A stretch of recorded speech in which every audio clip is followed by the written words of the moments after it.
Hi, how you doing? My name is Tanner. Welcome to the Horrorable Show, the place where it doesn't matter where, it doesn't matter what you got, it doesn't matter what you've seen. It just matters that you're here. So welcome. And it matters that we're all not being pulled apart by Cenobites. Not to be confused with buying pull-aparts from Cinnabon. So what's going on? So how are y'all doing? That's the big thing. I hope you guys are doing well. I hope you're enjoying your Halloween month so far. Your October, are you doing the 31 Days of Horror? This is my 31 Days of Horror recap. Before we get into all that, I want to thank Second Sight Films for sending us review copies for Monster and Dog Soldiers. Great transfers. They are available now wherever movies are sold. And it is Meatloaf Week, the man and the food here at the Horrorable Show, where we're going to just listen to Meatloaf and we're going to just eat meatloaf. And this is kind of celebration because I think I was on my little break when Meatloaf had passed, and things just haven't been the same. Meatloaf died, and now everything sucks. Yeah, so that was written by Johann Sebastian Bach.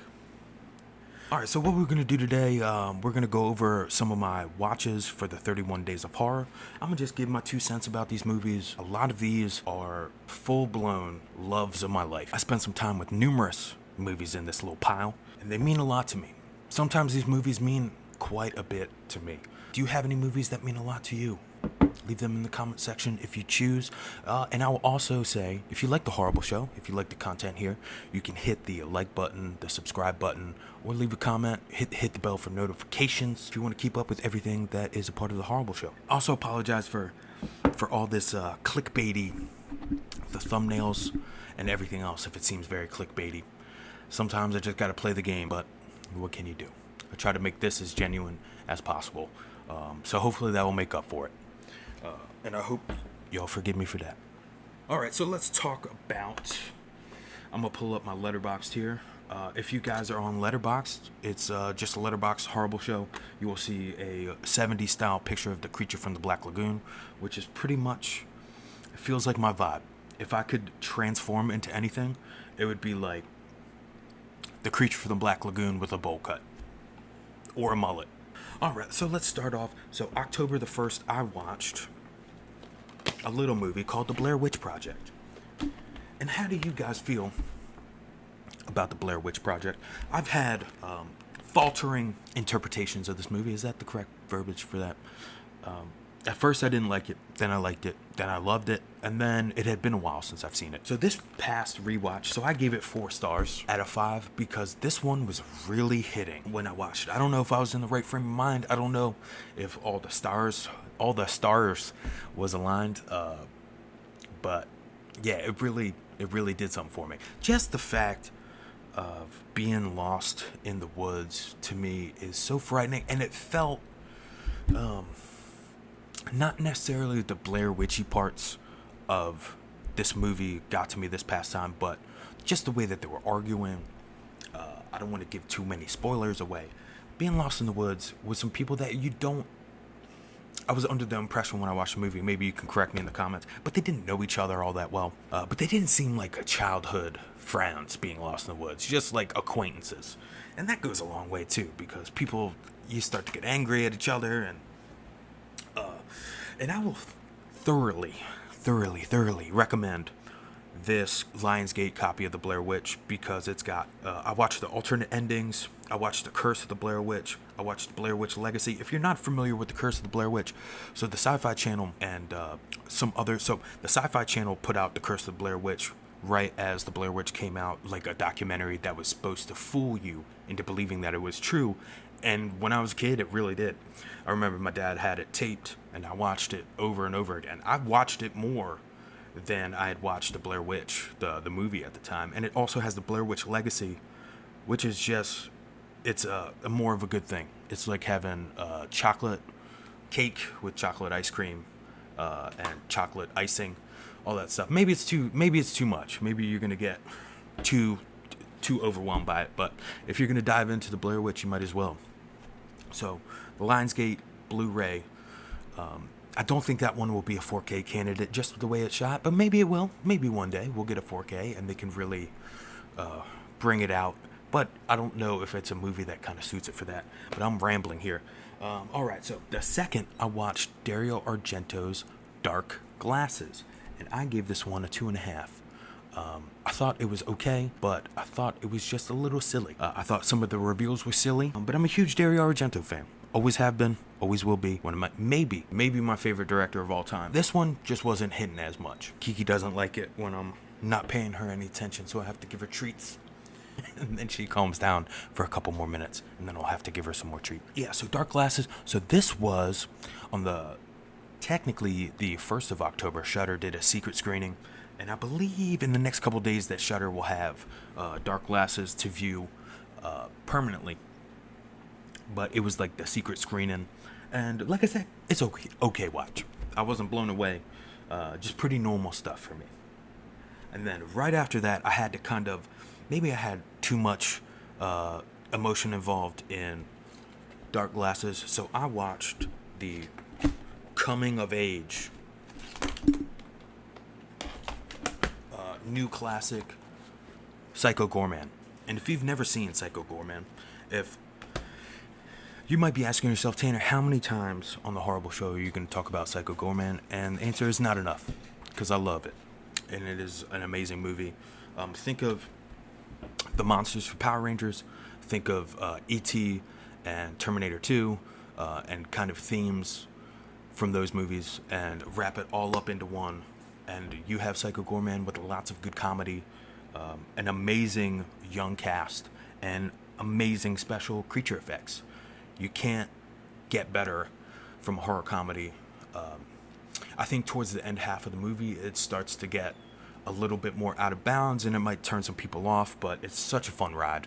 And if you have not seen it, if you're going to take anything away from this, Blair Witch and Psycho Goreman. Back there, I don't know if you can see it, I got my little, right there, my little Hellraiser box set. So I rewatched Hellraiser 3, Hell on Earth, and I have another video about my Hellraiser series. It's probably going to be in this corner, probably not in that corner. I can never remember because I'm not that smart. Yeah, so you can get my thoughts on Hellraiser 3. It's okay. But here's a movie that I kind of had a similar reaction to how I had the Blair Witch Project, and that is the OG Wicker Man. I understand that I'm an aging horror fan. I'm 31, and sometimes kids don't want to watch horror movies from the 1970s. I understand that. I remember even in the 2010s, I had a hard time selling somebody on watching the original Nightmare on Elm Street because they felt like it was super dated, and then their review of it was that it was just too dated for them. And I understand. Different strokes, different folks, different horror fans. Sometimes you just want to watch a Jason Blum popcorn horror, something relevant for today, and I understand that. It doesn't matter what you like. That's cool with me. But if the 70s horror is something that you hold near and dear to yourself, The Wicker Man is a must. It's a must. I watched the UK theatrical cut. There's a couple different cuts. I don't want you to get too stressed about that. But just the performances. It's great to see Christopher Lee again. It had been a while since I watched something with him. It's just a really good, spooky movie that's just like, you talk to yourself, you're like, you know when you get if you're in a social situation and you kind of get that uneasy feeling, you're like, man, I should dip out. We should leave right now. And then you keep on looking around and then nobody's leaving. It's kind of like you just want to yell. You just want to yell at the screen. I love that movie. And speaking of 70s, my next is a movie called Carrie. Brian De Palma, 1976. Every time I watch Carrie, it gets a higher score from me. I don't think anybody can outdo Brian De Palma making this movie. I don't care how many times it's remade. I don't care how many times they try to reinvent the story. Stephen King, Brian De Palma, 1976, Carrie, Sissy Spacek, Nancy Allen, John Travolta. Such an amazing cast. Just the style, it's so nostalgic. Even though it's not personally my nostalgia. I didn't grow up in the 70s, grew up in the 90s. But you can it transforms you there. It seems some movies that are made in the 70s kind of seem hyper stylized, like everyday life in the 70s wasn't necessarily about that. And that's one of the reasons why I like George A. Romero's Dawn of the Dead, because it seems like it has some real life people, slice of life people from the 70s, and it's not something that's like trying to show the 70s as something that it wasn't. I don't know if I'm actually making sense on that, but that's how I feel about it. So Carrie is such an impactful movie every time I watch it, and I'll get to the point right before the climax of the movie. I don't want to spoil anything, but you kind of think maybe things are going to end different this time. You like the character so much of Carrie, and you're like, maybe everything's going to wrap up differently. And you kind of hope that way, and then everything just unfolds, and then you're kind of heartbroken by it. But then you're intrigued too, because it's like absolute madness. Yeah, so with me and my grading scale,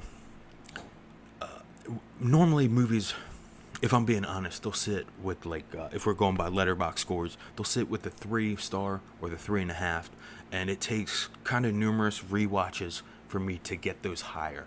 I think initially when I first saw Carrie, I think maybe it's a 4-star. Great movie, but with every rewatch, that's what really sells me on taking those movies that I don't know if I can rate them a 5-star. So it takes a rewatch for me to get them to that place. So I this time I gave Carrie a 9 or a 4.5, because I think Brian De Palma absolutely did everything he set out with this movie. I think he did everything. I don't think he could have made this movie better. And I think that has something to do with it too. So if it holds up with the rewatches, and if I look at it, because I think I give Hereditary a 5-star in my book, because I don't think if Ari Aster tried to go back and make the movie more in his vision, like it seemed like he, from his mind to the page to the screen, he did everything in his power to make that movie play out like how he wanted to. And I think that, like, even if you didn't care for that movie, he set out to do everything he wanted. So I kind of put that in my 5-star. But do I know that really would he have changed anything? I don't know, but that's just what it seems like to me, and I feel that with every time I rewatch it. And I feel that way about Carrie. Maybe one day it will become a perfect movie for me if it gets more rewatches. But this was a brand new watch for me. Whispering Corridors, and this movie is a South Korean film. And this one checked.